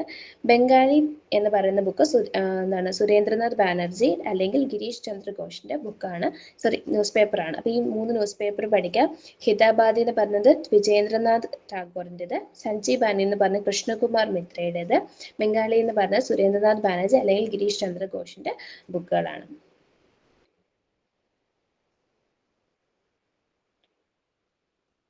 അടുത്ത നമ്മൾ പറയുന്നത് അബാനീന്ദ്രനാഥ് ടാഗോറിനെ പറ്റിയിട്ടാണ്. ആളുടെ ഇമ്പോർട്ടൻസ് എന്താണെന്ന് വെച്ച് കഴിഞ്ഞാൽ he painted the image of Bharat Mata. അതെ, നമുക്ക് ഈ സൈഡിൽ കാണാൻ പറ്റുന്ന ഭാരത് മാതയുടെ ഇമേജ് ആൾ പെയിന്റ് ചെയ്തു 1905. ഈ പെയിന്റിങ് എന്തിനെ കാണിക്കുന്നതാണ്? നമ്മുടെ നാഷണലിസത്തിന്റെ സിമ്പിൾ ആയിട്ട്, ഇന്ത്യൻ ഇൻഡിപെൻഡൻസ് മൂവ്മെന്റിൽ നാഷണലിസത്തിന്റെ സിമ്പിൾ ആയിട്ടാണ് നമ്മൾ ഈ ഒരു പെയിന്റിങ്ങിനെ കണക്കാക്കുന്നത്. He was a principal artist of Indian school of oriental art 1907. Indian school of oriental ആർട്ടിന്റെ അതിനകത്തൊരു പ്രിൻസിപ്പൽ ആർട്ടിസ്റ്റ് ആണ് ആരെന്ന് പറഞ്ഞാൽ അബാനീന്ദ്രനാഥ് ടാഗോർ എന്ന് പറയുന്നത്. ഇനി ആക്ഷൻസ് ടു ഷോ യൂണിറ്റി, എന്തൊക്കെ കാര്യങ്ങളാണ് നമ്മൾ ഒന്നിച്ചാണ് എന്ന് കാണിക്കാൻ നമ്മൾ എന്തൊക്കെ കാര്യങ്ങളാണ് ചെയ്തത്? People tied rakhi to each other to show unity, ആളുകൾ അങ്ങോട്ടും ഇങ്ങോട്ടും രാഗി കെട്ടി അവരുടെ ആ യൂണിറ്റ്, ഞങ്ങൾ ഒന്നാണ് എന്നുള്ള യൂണിറ്റ് കാണിക്കാൻ വേണ്ടി അങ്ങോട്ടും ഇങ്ങോട്ടും രാഗി കെട്ടി കൊടുത്തിട്ടുണ്ടായിരുന്നു. Rabindranath Tagore wrote a song Amar Sonar Bangla national anthem of Bangladesh. ഇപ്പോഴത്തെ നമ്മുടെ ബംഗ്ലാദേശിൽ നാഷണൽ ആന്തം ആയിട്ടുള്ള അമർ സോന ബംഗ്ല എന്ന് പറയുന്ന സോങ് എഴുതിയിട്ടുണ്ട്, രവീന്ദ്രനാഥ് ടാഗോർ എഴുതിയിട്ടുണ്ടായിരുന്നു. സുദേശ് ഗീതം എന്ന് പറയുന്നത് സുബ്രഹ്മണ്യ ഭാരതിയുടെ സുദേശ് ഗീതം എന്ന് പറഞ്ഞിട്ട് ഒരു വർക്ക് ഉണ്ടായിരുന്നു. അതുപോലെ people sang Vande Mataram how the government ban it, government Vande Mataram ban ചെയ്തെങ്കിലും ആളുകൾ വന്ദേ മാതരം പാടുമായിരുന്നു. അപ്പൊ ഇങ്ങനെയൊക്കെ ആളുകൾ എന്തായിരുന്നു, ആളുകളുടെ ഇടയിൽ അവരെല്ലാവരും ഒന്നാണ് എന്നുള്ള ഒരു യൂണിറ്റ് കൊണ്ടുവരാൻ വേണ്ടിയിട്ട് ശ്രമിച്ചിട്ടുണ്ടായിരുന്നു. പൂനെയിലും ബോംബെയിലും ഉണ്ടായിരുന്ന ലീഡേഴ്സ് ആരൊക്കെയാന്ന് പറഞ്ഞാൽ ബാലഗംഗാധര തിലകാണ്. പൂനെയിലും ബോംബെയിലും ഉണ്ടായിരുന്ന നമ്മളിപ്പോൾ പറഞ്ഞുകൊണ്ടിരിക്കുന്ന എല്ലാം എക്സ്ട്രീമിസ്റ്റിന്റെ കാര്യം കേട്ടോ. എക്സ്ട്രീമിസ്റ്റ് ആൾക്കാർ അവരുടെ വ്യൂസ് എന്തൊക്കെയാണ്, അവിടുത്തെ ലീഡേഴ്സ് ആരൊക്കെയാണ്, പിന്നെ ഇതിനകത്ത് വരുന്ന ഓരോ ലീഡേഴ്സ്മാരുടെ ഇമ്പോർട്ടൻസ് പറഞ്ഞിരിക്കുന്നത്. അപ്പോൾ പൂനെയിലും ബോംബെയിലും ഉണ്ടായിരുന്ന ലീഡേഴ്സ് ആരൊക്കെയാണെന്ന് ചോദിച്ചു കഴിഞ്ഞാൽ ആരൊക്കെയാണ്? ബാലഗംഗാധര തിലകായിരുന്നു പൂനെയിലും ബോംബെയിലും ഉണ്ടായിരുന്ന ലീഡർ. ഡൽഹിയിൽ ഉണ്ടായിരുന്ന സെയ്ദ് ഹൈദർ രാസയാണ്. മദ്രാസിൽ ചിദംബരം പിള്ളയും പിന്നെ പഞ്ചാബിൽ ലാല ലജ്പത് റായ്. ഇവരൊക്കെയായിരുന്നു അന്നത്തെ ഓരോ സ്ഥലത്തിലെയും ലീഡേഴ്സ് എന്ന് പറയുന്നത്. ഇനി ഈ സമയത്ത് മുസ്ലിംസിന്റെ റെസ്പോൺസ് എന്താണെന്ന് നമ്മൾ നോക്കേണ്ടത്. ആന്റി പാർട്ടീഷനോട് മുസ്ലിംസ് സപ്പോർട്ട് ചെയ്തിട്ടുണ്ടായിരുന്നില്ല. ആ സമയത്താണ് ഇവർ എന്ത് ചെയ്യുന്നത്? മുസ്ലിം ലീഗ് ഫോം ചെയ്തത്. Formation of Muslim League 13 December 1906 ധാക്കയിൽ വെച്ചിട്ടാണ് ഫോം ചെയ്യുന്നത്. അങ്ങനെ ഓൾ ഇന്ത്യൻ മുസ്ലിം ലീഗ് നമ്മൾ ഫോം ചെയ്തു. ആരാണ്? നവാബ് സലീമുല്ല ആൻഡ് അഖാ ഖാൻ. ഇവർ രണ്ടുപേരും കൂടെ ചേർന്നിട്ടാണ് ഈ പറഞ്ഞ മുസ്ലിം ലീഗ് ഫോം ചെയ്യാൻ വേണ്ടിയിട്ട് തീരുമാനിച്ചത്. 13 ഡിസംബർ 1906 ധാക്കയിൽ വെച്ച് അവർ ഫോം ചെയ്യാണ്. ഇനി ഈ സമയത്ത് എക്സ്ട്രീമിസ്റ്റിന് എഗനിസ്റ്റ് ബ്രിട്ടീഷുകാർ അഡോപ്റ്റ് ചെയ്തിട്ടാണ് ക്യാരറ്റ് ആൻഡ് സ്റ്റിക്ക് മോഡൽ എന്ന് പറയുന്നത്. ആരെ അഡോപ്റ്റ് ചെയ്തത്? ബ്രിട്ടീഷുകാർ ഈ എക്സ്ട്രീമിസ്റ്റിനെതിരെ അഡോപ്റ്റ് ചെയ്തിട്ടുള്ളതാണ് ക്യാരറ്റ് ആൻഡ് സ്റ്റിക്ക് മോഡൽ എന്ന് പറയുന്നത്. കൂടുതൽ ഡീറ്റെയിൽ ആയിട്ട് നോക്കണ്ട. ക്യാരറ്റ് ആൻഡ് സ്റ്റിക്ക് മോഡൽ ആരെ വേണമെന്ന് വെച്ചാൽ ബ്രിട്ടീഷുകാർ അഡോപ്റ്റ് ചെയ്താണ്. ആർക്കെതിരെ? എക്സ്ട്രീമിസ്റ്റിനെതിരെ. മുസ്ലിംസിന്റെ റെസ്പോൺസ് പറയുകയാണെങ്കിൽ ഈ ഒരു സമയത്ത് ഈ ബംഗാൾ പാർട്ടിഷൻ നടന്നതിന് അതിനുശേഷം 1905 ബംഗാൾ പാർട്ടിഷൻ നടക്കുന്നു. അതിന്റെ നെക്സ്റ്റ് ഇയറിൽ എന്താണ് നമ്മൾ മുസ്ലിം ലീഗ് ഫോം ചെയ്യാണ് ചെയ്തിട്ടുള്ളത്. ഇനി നമുക്ക് ഈ സമയത്തുള്ള കൗൺസിൽ ആക്ട്, ഞാൻ പറഞ്ഞില്ലേ നമുക്ക് ചാർട്ടർ ആക്ടുകൾ ഉണ്ടായിരുന്നു, പിന്നെ ക്രൗൺ ആക്ടുകൾ ഉണ്ടായിരുന്നു. ക്രൗൺ റൂളിൻ്റെ സമയത്ത് അങ്ങനെ കുറേ ആക്ടുകളുണ്ട്. അപ്പോൾ അതിനകത്ത് വരുന്ന ഒരു ആക്ടാണ് ഇന്ത്യൻ കൗൺസിൽ ആക്ട് 1909 എന്ന് പറയുന്നത്. ഈ ഇന്ത്യൻ കൗൺസിൽ ആക്ട് 1909ൻ്റെ മറ്റൊരു പേരാണ് മോർലി മിന്റോ റിഫോംസ് എന്ന് പറയുന്നത്. ഈ സമയത്ത് ഈ കൗൺസിൽ ആക്ടിൽ അവർ കൊണ്ടുവന്ന രണ്ട് കാര്യങ്ങൾ എന്തൊക്കെയാണെന്ന് വെച്ചാൽ സെപ്പറേറ്റ് ഇലക്ട്രേറ്റ് ഫോർ മുസ്ലിംസ്. മുസ്ലിംസിന് വേണ്ടി ഞങ്ങൾ സെപ്പറേറ്റ് ഇലക്ട്രേറ്റ് കൊണ്ടുവരുന്ന ബ്രിട്ടീഷുകാർ തീരുമാനിച്ചു. Viceroy executive council will have one Indian. വൈസ്രോയുടെ എക്സിക്യൂട്ടീവ് കൗൺസിലിന് എന്തുണ്ടാവും? ഒരു ഇന്ത്യൻ കാണും. അങ്ങനെ ഫസ്റ്റ് ഇന്ത്യനായിട്ട് വരുന്ന ആൾ സത്യേന്ദ്ര പ്രസാദ് സിൻഹയാണ് ഈ പറയുന്ന വൈസ്രോയുടെ എക്സിക്യൂട്ടീവ് കൗൺസിലേക്ക് വരുന്ന ആള്. ഇനി നമ്മൾ മിന്റോയെ വിളിക്കുന്ന പുള്ളി എന്താണ്? ഫാദർ ഓഫ് കമ്മ്യൂണലിസം ആണ് മിന്റോ എന്ന് പറയുന്നത്. അങ്ങനെ 1909 ഇന്ത്യൻ കൗൺസിൽ ആക്ട് വരുന്നു. ഈ കൗൺസിൽ ആക്ടിന്റെ മറ്റൊരു പേരാണ് മോർലി മിന്റോ റിഫോം എന്ന് പറയുന്നത്. ഇതിൽ രണ്ട് കാര്യങ്ങളാണ് കൊണ്ടുവരുന്നത്. ഒന്ന് സെപ്പറേറ്റ് ഇലക്ട്രേറ്റ് ഫോർ മുസ്ലിംസിന് സെപ്പറേറ്റ് ഇലക്ട്രേറ്റ് കൊണ്ടുവന്നു. വൈസ്രോയിയുടെ എക്സിക്യൂട്ടീവ് കൗൺസിലേക്ക് ഒരു ഇന്ത്യൻ വരാമെന്ന് പറഞ്ഞു. അങ്ങനെ വരുന്ന ഫസ്റ്റ് ഇന്ത്യൻ ആരാന്ന് ചോദിച്ചു കഴിഞ്ഞാൽ സത്യേന്ദ്ര പ്രസാദ് സിൻഹയാണ്. പിന്നെ ഫാദർ ഓഫ് കമ്മ്യൂണലിസം മിന്റോ ആണ് എന്ന് നമ്മൾ പറഞ്ഞു. പിന്നീട് 1911 വെച്ചിട്ട് ഒരു 3 ഡൽഹി ദർബാറുകൾ നടക്കുന്നുണ്ട്. ഈ ഡൽഹിയിൽ ആളുകളെല്ലാം കൂടെ ഒത്തുചേർന്ന ഒരു പരിപാടി, 3 ദർബാറുകൾ വരുന്നുണ്ട്. 1911 ദർബാറിൽ വെച്ചിട്ട് എന്താണ് ഹാർഡിംഗ് ആണ് അന്നത്തെ വൈസ്രോയ് എന്ന് പറയുന്നത്. ആള് ഡൽഹി ദർബാർ ഓർഗനൈസ് ചെയ്യാണ്. ഈ സമയത്ത് ഇതിന്റെ പ്രത്യേകത എന്ന് വെച്ചാൽ ഈ മൂന്നാമത്തെ ഡൽഹി ദർബാറിന്റെ പ്രത്യേകത വെച്ചാൽ അന്ന് രാജാവായിട്ടുള്ള ജോർജ് 5 കൊറോണേഷൻ നടക്കുകയാണ്. അതുപോലെ തന്നെ കൽക്കട്ടയിൽ നിന്നും ഡൽഹിയിലേക്ക് ഇവര് എന്ത് ചെയ്തു? ക്യാപിറ്റൽ ഷിഫ്റ്റ് ചെയ്തു. അപ്പം ഈ പറഞ്ഞ പോലെ ആദ്യമേ പാർട്ടീഷൻ ഓഫ് ബംഗാൾ 1905 നടന്നു. അതിനുശേഷം 1906 മുസ്ലിം ലീഗ് ഉണ്ടായി. എക്സ്ട്രീമിസ്റ്റ് അവിടെ ഒരു കുറേ പരിപാടികളൊക്കെ നടത്തിക്കൊണ്ടിരിക്കുന്നുണ്ട്. അതൊക്കെ ഇങ്ങനെ നടക്കുന്ന സമയത്ത് ബ്രിട്ടീഷ് എടുത്ത കാര്യങ്ങളാണ് നമ്മൾ പറഞ്ഞത്. ബ്രിട്ടീഷ് അവരുടെ ആക്ട് കൊണ്ടുവന്നു. ആക്ടിൽ സെപ്പറേറ്റ് ഇലക്ട്രേറ്റ് കൊണ്ടുവന്നു. അതിനുശേഷം ഇവരിങ്ങനെ ഡൽഹി ദർബാറുകൾ നടത്തുന്നുണ്ട്. അതിനകത്ത് മൂന്നാമത്തെ ഡൽഹി ദർബാറാണ് ഏറ്റവും ഇമ്പോർട്ടൻ്റ് ആയിട്ടുള്ളത്. അതിനകത്ത് എന്തൊക്കെയാണ് പറഞ്ഞത്? ഒന്ന്, ഈ പറഞ്ഞ കിങ് ജോർജ് 5 കൊറോണേഷൻ നടക്കുകയാണ്. അതുപോലെ തന്നെ കൽക്കട്ടയിൽ നിന്നും ഡൽഹിയിലേക്ക് നമ്മൾ എന്ത് ചെയ്തു? നമ്മൾ ക്യാപിറ്റൽ ഷിഫ്റ്റ് ചെയ്തു 1911. അതാണ് ആ ഒരു സമയം 1911 ആ ഒരു ഡൽഹി ദർബാറിന്റെ ഇമ്പോർട്ടൻസ് എന്ന് പറഞ്ഞത്. ഇനി ഇങ്ങനെയൊക്കെ നടക്കുന്ന സമയത്ത് കുറച്ച് റെവല്യൂഷണറി ആക്ടിവിറ്റീസ് നടക്കുന്നുണ്ടായിരുന്നു. എന്തൊക്കെയാണ് ഈ റെവല്യൂഷണറി ആക്ടിവിറ്റീസ് എന്നുള്ളതാണ് നമ്മൾ നോക്കുന്നത്. 1902 അനുശീലൻ സമിതി, ബംഗാളിൽ അനുശീലൻ സമിതി വരുന്നു. സതീഷ് ചന്ദ്ര ബാസു, പിന്നെ ജതീന്ദ്രനാഥ് ബാനർജി, ബരീന്ദ്രൻ കുമാർ ഘോഷ്, ഇവരൊക്കെ ഇവരെല്ലാവരോടും ചേർന്നിട്ട് ഈ പറഞ്ഞ അനുശീലൻ സമിതി കൊണ്ടുവരാണ്. ഈ സമിതി ഫൗണ്ട് ചെയ്യുന്നത് ആണെന്ന് വെച്ചാൽ സച്ചിൻ സാനിയാലാണ് ഫൗണ്ട് ചെയ്യുന്നത്. അങ്ങനെ പാട്നയിലാണ് ഈ സമിതി ഫൗണ്ട് ചെയ്യുന്നത്. അപ്പോൾ ഇതിനകത്തുള്ള മെമ്പേഴ്സ് ആരൊക്കെയാണ് അല്ലെങ്കിൽ ലീഡേഴ്സ് ആരൊക്കെയാണെന്ന് വെച്ചാൽ സതീഷ് ചന്ദ്ര ബാസു, ജതീന്ദ്രനാഥ് ബാനർജി, പിന്നെ അതുപോലെ തന്നെ ബരീന്ദ്രകുമാർ ഘോഷ് ഒക്കെയാണ് അന്നത്തെ ലീഡേഴ്സ് എന്ന് പറഞ്ഞത്. ഈ അനുശീലൻ സമിതിയുടെ 1902 ഇത് എന്ത് ചെയ്യുന്നത്? ഇത് ഫൗണ്ട് ചെയ്തത് ആരാന്ന് ചോദിച്ചാൽ സച്ചിൻ സന്യാലാണ് അത് ഫൗണ്ട് ചെയ്തത്. 1879 അതെന്ന് വെച്ചാൽ രാമോസി പെസന്റ് ഫോഴ്സ് എന്ന് പറയുന്നതാണ് അന്നത്തെ ആ ഒരു റെവല്യൂഷണറി മൂവ്മെന്റ് എന്ന് പറഞ്ഞത്. മഹാരാഷ്ട്രയിലാണ്. ആരാണ് അതിന്റെ ഫൗണ്ടർ എന്ന് ചോദിച്ചാൽ വാസുദേവ് ബൽവന്ത് ഫാഡ്കെയാണ് അന്നത്തെ അതിന്റെ ഫൗണ്ടർ എന്ന് പറഞ്ഞത്. ഇനി 1890 Shivaji and Ganapati festivals organise ചെയ്തു. ഇതൊരു റെവല്യൂഷണറി ആക്ടിവിറ്റി ആയിട്ട് നമ്മൾ ശിവജി ഗണപതി ഫെസ്റ്റിവൽസ് ഒക്കെ ഓർഗനൈസ് ചെയ്ത് ആരാണ് നമ്മൾ പറഞ്ഞത്? ശിവജി ഗണപതി ഇത് ഓർഗനൈസ് ചെയ്ത് ആരാണ് നമ്മൾ പറഞ്ഞത്? ബാലഗംഗാധര തിലകാണ് അത് ഓർഗനൈസ് ചെയ്തിട്ടുണ്ടായിരുന്നത്.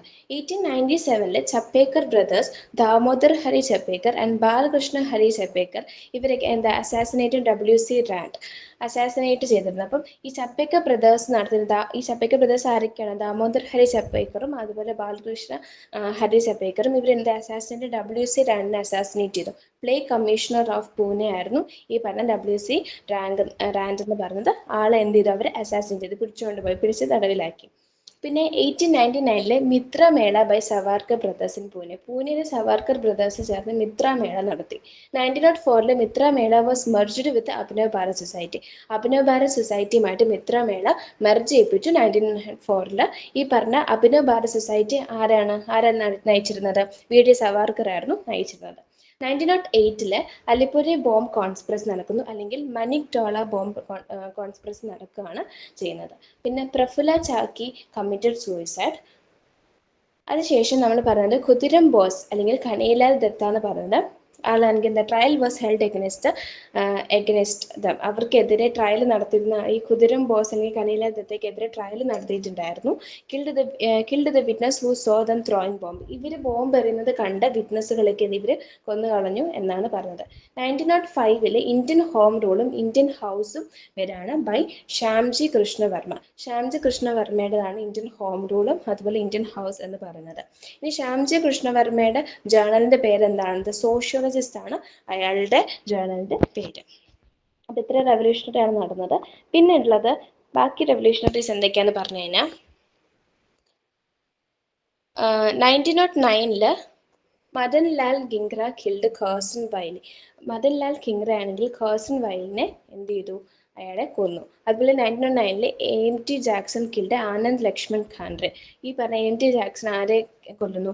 ആനന്ദ് ലക്ഷ്മൺ ഖാനെ കൊല്ലുന്നു. 1907 മദൻ ഭികാജി ഖാമ അയാൾ first Indian to hoist the Indian flag on foreign soil. ഒരു ഫോറിൻ നാട്ടിൽ നമ്മുടെ വേറെ പുറത്തൊരു കൺട്രിയിൽ പോയിട്ട് ഇന്ത്യൻ ഫ്ലാഗ് ഹോയ്സ്റ്റ് ചെയ്ത ആളാണ് മദൻ ഭികാജി ഖാമ. എവിടെയാണ്? ഇൻ സ്റ്റട്ട്ഗാർട്ട്, ജർമ്മനിയിലെ സ്റ്റട്ട്ഗാർട്ട് എന്ന് പറയുന്ന സ്ഥലത്താണ് പുള്ളി ഇത് ഹോയിസ്റ്റ് ചെയ്യുന്നത്. അപ്പോൾ അത് ചെയ്ത ആളാണ് ആര്? മദൻ ഭികാജി ഖാമ എന്ന് പറയുന്നത്. ആളുടെ ജേണൽ പുള്ളി പബ്ലിഷ് ചെയ്ത ജേണലാണ് വന്ദേ മാതരം എന്ന് പറയുന്നത്. ഈ മദൻ ഭികാജി ഹോയിസ്റ്റ് ചെയ്ത ഒരു ഫ്ലാഗ് എന്ന് പറയുന്നത് was smuggled in to British India by Indulal Yagnik. Indulal Yagnik ആണ് അത് ബ്രിട്ടീഷ് ഇന്ത്യയിലേക്ക് സ്മഗിൾ ചെയ്തത്. പിന്നെ 1915 ബെർലിൻ കമ്മിറ്റി നടക്കുകയാണ്. ബെർലിൻ കമ്മിറ്റി ആരുടേതാണ്? വീരേന്ദ്രനാഥ് ചറ്റോപാധ്യായാണ് ബെർലിൻ കമ്മിറ്റി എന്ന് പറയുന്നത്. 1910 Indian house founded by Taraknath ദാസും GD കുമാർ. GD കുമാറും തരക്നാഥ് ദാസും കൂടെ ഫൗണ്ട് ചെയ്തതാണ് എന്തെന്ന് പറഞ്ഞാൽ ഇന്ത്യൻ ഹൗസ് എന്ന് പറയുന്നത്. പിന്നെ ഥാഡർ പാർട്ടി വരാണ്. ഥാഡർ പാർട്ടി ആരുടേതൊക്കെയാണ്? ലാല ഹർദയാൽ, സോഹൻ സിംഗ് ഭഗന, ബറഖത്തുള്ള, പിന്നെ പരമാനന്ദ് കർത്താർ സിംഗ്. ഇവരുടെ എല്ലാവരുടെയുമാണ് 1930 ഈ ഖാദർ പാർട്ടി എന്ന് പറയുന്നത്. പിന്നെ കൊമാഗട്ടു മാരു ഇൻസിഡൻറ്റ് 1914. കൊമാഗട്ടു മാരു ഇൻസിഡൻറ്റ് 1914 എന്ന് പറയുന്ന ഒരു Japanese ship take on lease by Sikh businessman എന്ത് ചെയ്തു? ജാപ്പനീസ് ഷിപ്പ് ലീസിന് എടുക്കുന്നു. എന്നിട്ടാണെങ്കിൽ അയാൾ കാനഡയിലേക്ക് അത് സെയിൽ ചെയ്ത് പോവാണ്. സെയിൽഡ് ഫ്രം എവിടെ നിന്നാണ് സെയിൽ ചെയ്തത്? ജപ്പാനിൽ നിന്നാണ്. ദെൻ ഹോങ്കോങ്, പിന്നെ സിംഗപ്പൂർ ടു കാനഡ. ജപ്പാനിൽ നിന്നും സെയിൽ ചെയ്തു, പിന്നെ ഹോങ്കോങ്ങിന്, പിന്നെ സിംഗപ്പൂരിൽ നിന്ന് കാനഡയിലേക്ക്. ഇങ്ങനെയാണ് അയാൾ സെയിൽ ചെയ്തുകൊണ്ടിരുന്നത്. ഈ incident involve A ship carrying 376 Indian passengers, primarily Sikh, who were denied entry to Canada due to discriminatory immigration law. Discriminatory immigration law പ്രകാരം എന്താണ് ഈ പറഞ്ഞ കാനഡയിലേക്ക് എൻട്രി ചെയ്യാൻ പറ്റാത്ത സിഖുകാർ, പ്രത്യേകിച്ച് സിഖുകാരായിട്ടുള്ള 376 ഇന്ത്യൻ പാസഞ്ചേഴ്സിനെയും കൂടി കൊണ്ടുപോയിട്ടുള്ള അങ്ങനെ കൊണ്ടുപോയിട്ട് ഷിപ്പായിരുന്നു ഈ പറഞ്ഞ ജാപ്പനീസ് ഷിപ്പ് എന്ന് പറയുന്നത്. Forced to return to India, they faced further mistreatment, highlighting the struggle against racial discrimination and colonialism. പിന്നീട് അവർ തിരിച്ച് ഇന്ത്യയിലേക്ക് തന്നെ ഫോഴ്സ്ഫുള്ളി ഇങ്ങോട്ട് വരേണ്ടി വന്നു. ഇത് എന്തിനെ കാണിക്കുന്നത്? ഈ റേഷ്യൽ ഡിസ്ക്രിമിനേഷൻ കൊളോണിയൽ ഓപ്പറേഷനും എതിരെയുള്ള ഒരു സ്ട്രഗിൾ ആയിട്ട് നമുക്ക് എന്ത് പറയുന്ന കോമഗട്ട മാരു ഇൻസിഡന്റ് നമുക്ക് പറയാനായിട്ട് പറ്റും. പിന്നെ ഡിഫൻസ് ഓഫ് ഇന്ത്യൻ ആക്ട് 1915 വരെയാണ്. ഇത് ഘഡാരിറ്റീസിനെ സപ്രസ് ചെയ്യാൻ വേണ്ടിയിട്ടാണ്. This was later replaced by permanent act അല്ലെങ്കിൽ റൗലറ്റ് ആക്ട് ആയിട്ട് പിന്നീട് ഇത് നിലവിൽ വരുന്നുണ്ട്.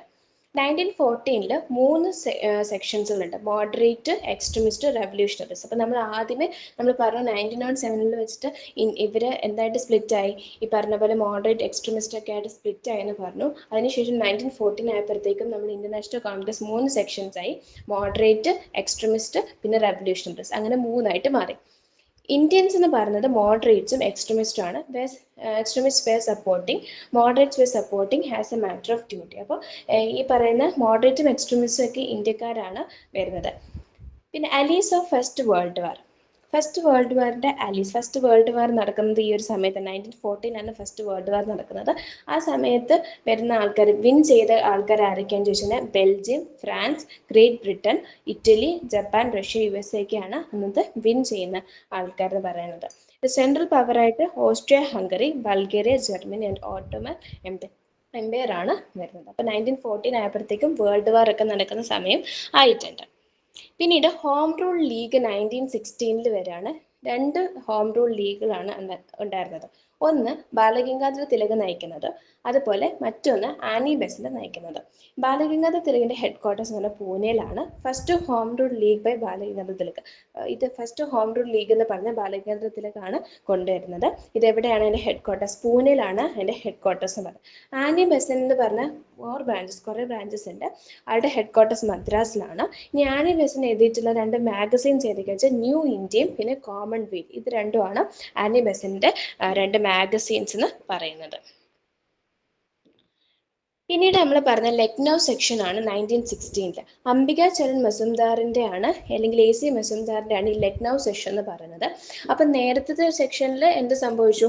ഇവർ സ്പ്ലിറ്റായി, കോൺഗ്രസ് സ്പ്ലിറ്റായി. പിന്നീട് ഈ സെക്ഷനിൽ, ലക്നൗ സെക്ഷനിൽ വെച്ചിട്ടാണ് ഈ പറഞ്ഞ AC മസുംദാർ അല്ലെങ്കിൽ അംബികാചരൺ മസുംദാർ ആണ് എന്തെങ്കിലും പ്രിസൈഡ് ചെയ്ത് ഈ സെക്ഷനിൽ വെച്ചിട്ട് എക്സ്ട്രീമിസ്റ്റും മോഡറേറ്റ്സും കൂടി തമ്മിൽ റീയൂണിയൻ ആവുകയാണ്. വീണ്ടും അവർ തിരിച്ച് ഒന്നിക്കുകയാണ്. And extremist were re inducted into the Congress. അവർ എക്സ്ട്രീമിസ്റ്റിനെ വീണ്ടും ഈ കോൺഗ്രസിലേക്ക് നമ്മൾ കൊണ്ടുവന്നു. Lucknow pact, joint pact by INC and Muslim League. അതുപോലെ ലക്നൗ പാക്ട് വന്നു. ലക്നൗ പാക്ട് എന്ന് പറയുന്നത് ഇന്റർനാഷണൽ കോൺഗ്രസും മുസ്ലിം ലീഗും കൂടെ തമ്മിൽ ഒത്തുചേർന്ന് അവർ തമ്മിൽ സൈൻ ചെയ്തിട്ടുള്ള പാക്ടാണ് ലക്നൗ പാക്ട് എന്ന് പറയുന്നത്. Joint demands of INC and Muslim league. ഇവർ രണ്ടുപേരും അവരുടേതായിട്ടുള്ള ഡിമാൻഡ്സുകൾ പറഞ്ഞ് ഒത്തുതീർപ്പാക്കുന്നതാണ് ലക്നൗ പാക്ട് എന്ന് പറയുന്നത്. പിന്നെ ന്യൂസ് പേപ്പേഴ്സ്, മറ്റ് ന്യൂസ് പേപ്പേഴ്സ്, നമ്മളിപ്പോൾ ഇത്രയും പറഞ്ഞ ന്യൂസ് പേപ്പേഴ്സ് അല്ലാണ്ട് വേറെ ഇമ്പോർട്ടൻ്റ് ആയിട്ടുള്ളതാണ് അൽ ഹിലാൽ എന്ന് പറയുന്നത്. മൗലാന അബ്ദുൽ കലാം ആസാദിൻ്റെ ആണ് അൽ ഹിലാൽ എന്ന് പറയുന്നത്. പിന്നെ കോമ്രേഡ്, അത് മൗലാന മുഹമ്മദ് അലിയുടേതാണ് ഈ പറയുന്ന കോമ്രേഡ് എന്ന് പറയുന്ന ബുക്ക്. ഇനി മൗലാന അബ്ദുൽ കലാം ആസാദ് എഴുതിയ ബുക്കാണ് ഇന്ത്യ വിൻസ് ഫ്രീഡം എന്ന് പറയുന്ന ബുക്ക് എന്ന് പറയുന്നത്. അപ്പോൾ ഇത്രയാണ് നമ്മുടെ എന്തെന്ന് പറയുന്നത് ഇന്ത്യൻ നാഷണൽ കോൺഗ്രസ് സെക്ഷൻ എന്ന് പറയുന്നത്. അപ്പം നമ്മൾ ഇന്ന് എന്തൊക്കെയാണെന്ന് പറഞ്ഞത് ഇന്ത്യൻ നാഷണൽ കോൺഗ്രസിൻ്റെ ഇമ്പോർട്ടൻ്റ് ആയിട്ടുള്ള കാര്യങ്ങളൊക്കെ പറഞ്ഞിട്ടുണ്ടായിരുന്നു. എങ്ങനെയാണ് അതിൻ്റെ ഫോർമേഷൻ കാര്യങ്ങൾ, അതുപോലെ ഓരോ സമയത്തും ഓരോ സെഷൻ്റെ സമയത്ത് നടന്ന ഇമ്പോർട്ടൻസ്, എക്സ്ട്രീമിസ്റ്റ്, മോഡറേറ്റ്സ്, പിന്നെ അവർ വീണ്ടും ജോയിൻ ചെയ്തു, ഈ കാര്യങ്ങളൊക്കെ പറഞ്ഞു. അതുപോലെ ബംഗാൾ പാർട്ടീഷനും നമ്മൾ പറഞ്ഞിട്ടുണ്ട്. ഇനി നമുക്ക് ഇന്നത്തെ കറണ്ട് അഫെയർ സെക്ഷൻ നോക്കാം. ബാക്കിയുള്ള ക്ലാസ്സസ് ഇനി നമുക്ക് പഠിക്കാനുള്ളത് എന്തൊക്കെയാണെന്ന് പറഞ്ഞു കഴിഞ്ഞാൽ ഗാന്ധിജി വരുന്നതാണ്. നമുക്കിനി എമർജൻസ് ഓഫ് ഗാന്ധിജി വരുന്നു, ഗാന്ധിജി എന്തൊക്കെയാണ് ചെയ്തത്, എന്തൊക്കെ കാര്യങ്ങളാണ് നടന്നിട്ടുള്ളത്, അത് നമുക്ക് പഠിക്കാനുണ്ട്. അതുപോലെ സോഷ്യലിസം, സൈമൺ ആൻഡ് CDM, ഇത് മൂന്നും പഠിക്കാനുണ്ട്. സിവിൽ ഡിസോബീഡിയൻറ്റ് മൂവ്മെൻറ്റ്, അങ്ങനത്തെ കാര്യങ്ങളൊക്കെ. അത് കഴിഞ്ഞ് ക്വിറ്റ് ഇന്ത്യൻ മൂവ്മെൻ്റ് ആണ് നമുക്ക് പഠിക്കാനുള്ളത്. പിന്നെ ഒരു ചെറിയ ടോപ്പിക്കാണ് സൂഫിസം, സൂഫി മൂവ്മെൻറ്റ് ആൻഡ് ഭക്തി മൂവ്മെൻറ്റ് എന്ന് പറയുന്നത്. അപ്പോൾ അത് നമുക്കിനി വരുന്ന ദിവസങ്ങളിലായിട്ട് നമുക്കത് കംപ്ലീറ്റ് ചെയ്യാം. ഇനി നമുക്ക് കറണ്ട് അഫയേഴ്സ് നോക്കാം.